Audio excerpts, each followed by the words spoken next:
'Cause this is my legacy. This is my legacy. Hi, Shalom. Welcome to Legacy.tv with me, Richard Angelus, in our short study from the letter of Paul to the Romans. Let me begin by summarizing Romans chapter 1. It begins with the gospel of God, or the good news of God concerning His Son, Jesus Christ. And the gospel, Paul says, it is the power of God for salvation. And in it, in the gospel, the righteousness of God is revealed. Because also the wrath of God is revealed. So we need to flee from the wrath of God. And there is only one way for us to flee from the wrath of God, which is this: to believe in the gospel and to have faith in the gospel. That's why Paul says in verse 16, for the gospel is the power of God for salvation to everyone who believe. And in verse 17, he says, the righteous shall live by faith. But there are people who will suppress this truth about God. Therefore, the wrath of God will still remain with them. And then they will receive the judgment of God. So that is the summary in Romans chapter 1. Let us begin in Romans chapter 1, verse 21 to verse 25, where we left in our previous video. Let me read. For although they knew God, they did not honor Him as God and give thanks to Him, but they became futile in their thinking, and their foolish hearts were darkened. Claiming to be wise, they became fools and exchanged the glory of the immortal God for images resembling mortal men, and birds, and animals, and creeping things. Therefore, God gave them up to the lusts of their hearts, to impurity, to the dishonoring of their bodies among themselves, because they exchanged the truth about God for a lie, and worship and serve the creature rather than the Creator, who is blessed forever. Amen. Now, let me recap again the summary of Romans chapter 1, verse 18 to verse 20. If you haven't watched the previous video, I really recommend that you watch it. So, it begins with the wrath of God is revealed, or the wrath of God meaning His passionate anger against evil and sin. Why the wrath of God is revealed? And Paul said, because we suppress the truth. Now, I'm going to use the word we or them or they. That one I'm refer to humankind or human being. Okay, from now on, if you look at the word we, they, or them, it refer to humankind or human being. So the wrath of God is revealed because we suppress the truth. The truth about what? The truth about the general knowledge of God through His creation. Therefore, Paul concludes in verse 20, we are without excuse. Now, from here, we're going to continue in verse 21 to verse 25. And this is the goal that I like to share with us. What is the origin of idolatry? By idolatry, I mean the worship of an idol as though it were God. I think there are three progression or three way we move from 1, 2, and 3, and therefore the idolatry is complete. Let us begin with number 1. The origin of idolatry is this. Number 1, we did not glorify God as God. If we look at verse 21, for although they knew God, they did not honor Him as God or give thanks to Him, but they become futile in their thinking, and their foolish hearts were darkened. Paul began by saying that they knew God. Before this, he says about the truth about God is plain to them. God has shown it to them in verse 19 and have been clearly perceived in verse 20. And yet, Paul says in verse 21, and yet, even though they or we knew God, still, we did not honor Him as God. Or J.B. Phillips, in his paraphrase, says this: we refuse to acknowledge Him as such. And second, we did not give thanks to him, or we did not give thanks to him for what he is or what he does. And J.B. Phillips too. So we knew God, but we did not honor him as God, or we did not give thanks to him. This is why I'm summarizing it like this. We did not glorify God as God, even though we knew who God is. I think Charles Spurgeon is clear on this point, where he says, "Will you kindly notice that according to my text, knowledge is of no use if it does not lead to holy practice? They knew God. It was no good for them to know God, for they glorify him not as God." So my theological friend over there, who knows so much that he can split hairs over doctrines, it does not matter what you think or what you know, unless it leads you to glorify God and to be thankful. You see, when we say, we all knew God, but if we don't glorify God, if we don't give thanks to God, it is useless, says Charles Spurgeon. So let us coming back to verse 21. For although they knew God, they did not honor him as God and give thanks to him. But, now the word but meaning instead of, or the opposite is happening. Instead of we honoring God, instead of we give thanks to God, what happened is this: we become fertile in our thinking, and our foolish hearts were darkened. At least there are three things that happenings. Number one is in the area of our mind become fertile in their thinking, or the Amplified Bible put it like this: we became worthless in their thinking, meaning godless with pointless reasonings and silly speculation. And second thing happened is in the realm of our heart, and our heart become like what Paul says, their foolish hearts were darkened, meaning it is progressively darker and darker and darker until we are blinded. Our heart were blinded to the knowledge about the existence of God. And the third things happen is in the area of moral. R.C. Sproul, in his commentary in book of Romans, he says this: when Paul speaks of hearts that were darkened, he uses the word foolish. To the Jews, the judgment of foolish is not an intellectual judgment, or it is not just about intellectual judgment, but it is a moral judgment. So instead of we honoring God and give thanks to God, these three things happen in the realm of our mind, heart, and moral. So first thing is we did not glorify God as God. And then we move into second progression. Is that so? Because we refuse to glorify God as God, so we create God in our image and created things. In verse 22 to verse 23 says this: claiming to be wise, they became fools and exchanged the glory of the immortal God for images resembling mortal men and birds and animals and creeping things. So for those who don't believe in the existence of God, now, there are people who will go into many gods, worshiping many gods or creating many gods. But to those who don't believe in the existence of God, they will say proudly, as if they are, sometimes they think they are smarter or they are better, or they think that they are more educated and all that. They are more rational or more reasoning. Or what they say is, they're saying like what Psalms chapter 41 verse 1 says this: the fool says in his heart, there is no God. The category for those who say this is the fool. The same with people who created a God in many images or created things. In the same way, those who don't believe in the existence of God, they are also considered, based on the scripture, the fool.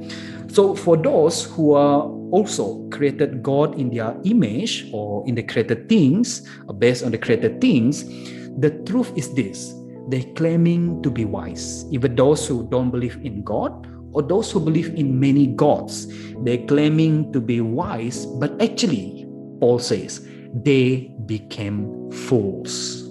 You see, deep within, we knew God, and yet we did not glorify Him as He is. So, what we do is this: we exchange the glory of the immortal God for images. You see, deep down, we knew God, but we did not glorify Him. Therefore, this is what we do: we exchange the glory of the immortal God for images. Now, the word exchange appear three times in verse 23, 25, and 26. It means to change or to alter or to transform or to adjust. And the word image here, we exchange the glory of the immortal God for images. The word image here is from the Greek icon, where we get the word icon, also mean likeness. Based on this context, it means of our choosing. So what we do is that we exchange the glory of the immortal God for images of our own choosing. That's why I say, so we created God in our image. Whatever we want to put God in, whatever image that we want to God to be, and sometimes we create God based on the image of the created things. Now, I would like us to think about all imagine all the pagan deities, idols and gods mentioned in the Old Testament: Baal, Ashtoreth, Molech, and all the gods of Canaanite, the god of Samaria, the god of Edom, and all that. Imagine all the pagan deities, their idols and their gods mentioned in the Old Testament. Now, I'd like you also to imagine all of the pagans, Romans and Greeks gods and goddesses, because based on this context, this letter is written to the people in the Roman or the church in Romans. Now imagine how many gods and goddesses the pagan Romans and Greeks have. Again, I want you guys to imagine all of the Eastern religion idols, particularly the Arabs or the Hindu gods, for example. You imagine how many hundreds, even thousands of gods or idols that they worship. But I don't want us to just thinking about idols in terms of just statues of idols. But don't forget the non-obvious gods around us, especially money, sex, and power. Now, if I would like to add maybe social media or idols, K-pop idols, for example, or the people that we idolize, it can be our idol. So don't forget the non-obvious gods that we made or we create based on our own image or our own impression or based on created things. And even our false mental picture of God. Meaning the mental picture of God, meaning the gods outside the reality of who God is revealed in His Word. Our false mental picture of God can also be our idols. We can say we worship Jesus Christ, but could it be that we have a false mental picture of Jesus Christ? Or could it be we say, I worship God the Father, but what if we have false mental picture of God the Father or the Holy Spirit? It can be our idols. So all of us are not exception in all of this. First, we did not glorify God as God, and second, so we created God in our image and created things. And the last step is this: and then we worship and serve those image or images and things. In verse 24 to verse 25, Paul wrote, therefore God gave them up in the lust of their hearts to impurity, to the dishonoring of their bodies among themselves, because they exchanged the truth about God for a lie and worship and serve the creature rather than the Creator, who is blessed forever. Amen. So this is the final step of the origin of idolatry. We bow down or we worship or we serve those images. When Paul begins in verse 24, he says, therefore, or because of that, God gave them up. Now, the word God gave them up appear three times in Romans chapter 1, in verse 24, 26, and 28. It's like this. It's like God is saying, now, if you want to sin, so go ahead and sin. Go ahead and sin. Just like what God says to in Hosea chapter 4, verse 17. He says this: Ephraim is joined to idols, leave him alone. Meaning, if you want, after God have given a reminder to them, after God keep on calling them to come back to Him, but still they want to join the idols, or they still want to worship idols. Therefore, God says, if you want to sin, now go ahead and sin. Now, you look at example in Hosea chapter 4, verse 17. And again, I like to quote R.C. Sproul in his commentary, the book of Romans, says this. This is what theologians call judicial abandonment, right? R.C. Sproul. God is dispensing His just judgment, abandons the impenitent sinner forever. If you want to sin, so go ahead and sin. God gave them up. You see, God is long-suffering. Maybe that word long-suffering is foreign for me in Malaysia. Long-suffering, we don't usually use that word. You also can use the word patient, but long-suffering is more accurate to who God is. God is long-suffering, or He is patient. And God is also a gracious God, and He is a merciful God. But remember this, there is a limit. It reminds me in Genesis chapter 6 when God says, my spirit shall no longer strive with men. Therefore God sent a great flood to punish or to judge the people of the earth. You see, there is a limit to God's graciousness. There is a limit to God's mercifulness. God is long-suffering, but there is a limit. God gave them up. You see, and then what is happening? What happening here is this: we exchange the truth for the lie. In ESV, I'm using a lie, but actually the New King James Version put it, I think, more accurate. It says the lie. The lie is, this is essentially idolatry, which puts someone or something in the place of God. We exchange the truth for the lie. And in verse 24, we will cover this in the next video, but I want you guys to notice verse 25. Even while Paul was writing on the wrath and the judgment of God, Paul burst into doxology. Doxology means he glorified God, the Creator, who is blessed forever. Amen. Even when he talked about the wrath of God and the judgment of God. So that is how the origin of idolatry. It first began with, we did not glorify God as God, even though we knew God. And then so we create God in our image, in our imagination, or in our own image, or whoever God that we like. Notice, sometimes when people create, not sometimes, most of the time when people create idols or gods for themselves, deity for themselves, usually the gods that they created is not a holy God. It's not a righteous God. Because the thinking about the thought of a holy and righteous God is far away from our wicked mind. Therefore, we always make or create God that is either on par with us, in level with us, or lower than us. Never the holy God or the righteous God. It all starts with, we did not glorify God as God, so we created God in our image and created things. And lastly, and then we worship and serve those images and things. We worship, we bow down, we put our trust, we replace the real God into the images or the idols that we created. Therefore, the idolatry is complete. So my last question will be this: is there a cure for idolatry? There is.